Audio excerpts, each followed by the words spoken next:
tell you a story first of what my brand was at one point in time when I had been working with Ourtypes in my client work. And I was like, I'm gonna put Ourtypes on myself. I'm going to walk the walk. And so with my branding, I had this idea. I was like, I'm gonna be the mystic and I'm gonna show up in this amazingly mystical way. I'm gonna have stars all over the place. It's gonna be like reversed out type, which is like white type on a dark background. That's what that means.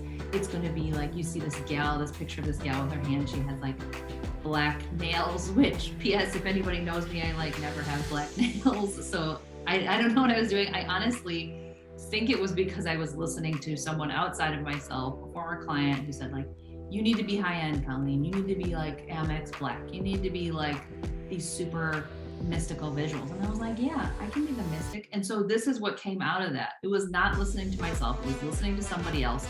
And it was being a brand that I thought I should be rather than the brand I am. Now, this is my brand. You can see it looks totally different than that previous slide. It is seeker through and through. There is also some other stuff going on. I have some other archetypes, as I said, I have seeker as my primary archetype. So that's the one that really, really guides me. And we'll talk more about that in a little bit. And then I have the seeker archetype that is mainly me.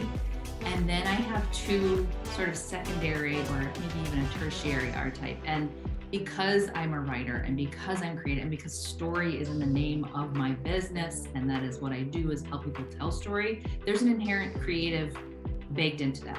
So I've got my seeker as my primary and then my creative as a secondary. And another secondary is this, I love to drop the knowledge all the time. And I love to be the one who's seeking, sharing that knowledge with people. And that is very sage. So those are my three archetypes. And what's useful about that is that sometimes I can lean into some more than others. Today I am, like I said, I'm not wearing my signature green explorer color, seeker, whatever it is.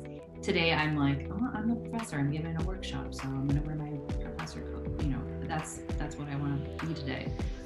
So it kind of gives you this permission or freedom to kind of navigate in between. We all try on different personas. So I think that's something to understand is most of us are not just this one archetype, right? We step into different roles all the time, and that's great. It's just that these help give you a little bit of guidance on what those roles are and when to step into them.